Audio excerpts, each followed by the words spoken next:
Okay, so ASROCK sponsored me to talk about the B660M Pro RS motherboard, and we will talk about this in a little bit about the specific features and stuff. But let's talk about why this kind of B660 motherboard is actually very important. Now, the thing about the Intel 12th Gen release is that to many it was underwhelming, and the reason for this is that the i9 and i7 they did compete with AMD, but they were so damn hot that it was very hard to justify a lot of the time, which made it a very difficult purchase decision. However, on the other hand, as I said in my review, the i5 series of chips were very promising. The 12600KF, which I use in my editing rig, is very aggressively priced, and the 12400F that recently got released is competitive in performance and aggressively priced as well. So to go with those more value-oriented chips, Intel needs to release a more value-oriented motherboard, and that's where the B series chips comes in. I like the B660 motherboard or the B series motherboards a lot more than the 8 series motherboards. The H series motherboards, while a lot cheaper and can give you the most value in terms of performance, often cut and skimp out on a lot of important features, or you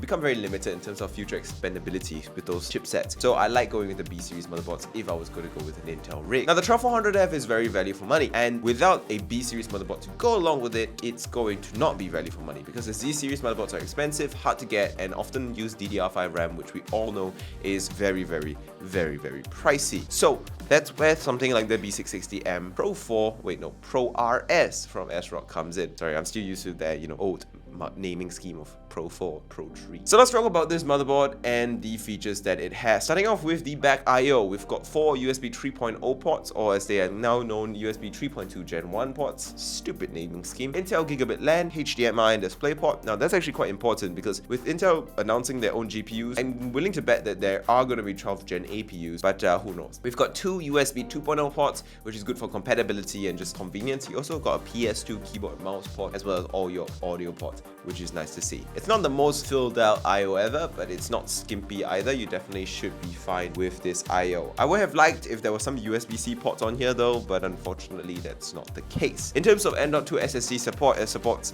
one PCIe Gen 4 SSD with 4X slot and a PCIe Gen 3 SSD with another 4X slot, but it's Gen 3. You got 2 16X PCIe slots here, one's Gen 4, one's Gen 3, so you shouldn't be too worried about bottlenecking your GPU performance with a old PCIe lane. If that is a concern, it's not really a concern here. And what's interesting is that you actually have a M.2 slot for any sort of Wi-Fi card. So like a laptop style flat Wi-Fi card, you can put it in here and have Wi-Fi, just slap it in, which is convenient. So you don't actually have to use like a USB dongle or any sort of It's got 5 fan ports if you're wondering. All of them are 4-pin as expected, and it also has addressable RGB headers. So if you want to control your RGB, there is no issues here. And of course, you can control your RGB with like ASROCK software, which I forgot the name of because there's so many different RGB software. But yeah, what's interesting to me about this motherboard is that it's got 4 SATA ports instead of like the more common 6 or 8, and it really shows that SATA ports are being slowly but surely relegated and removed from our lives. It used to be like 10 SATA ports on motherboards, and then it was 8, and then it was 6, and now this motherboard has 4. Now part of that reason is because this is a lower end motherboard, but a large part of that reason is frankly most people won't be using more than 4 SATA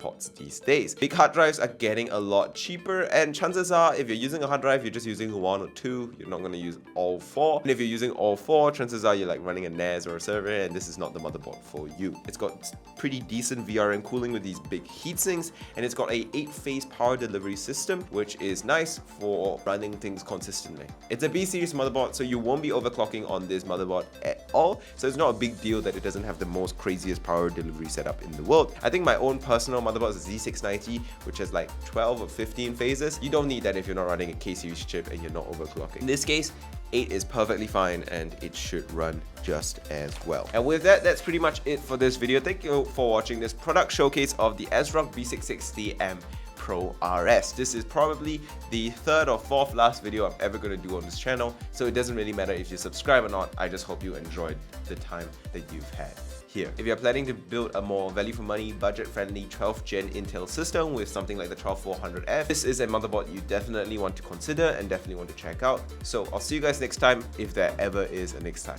Goodbye.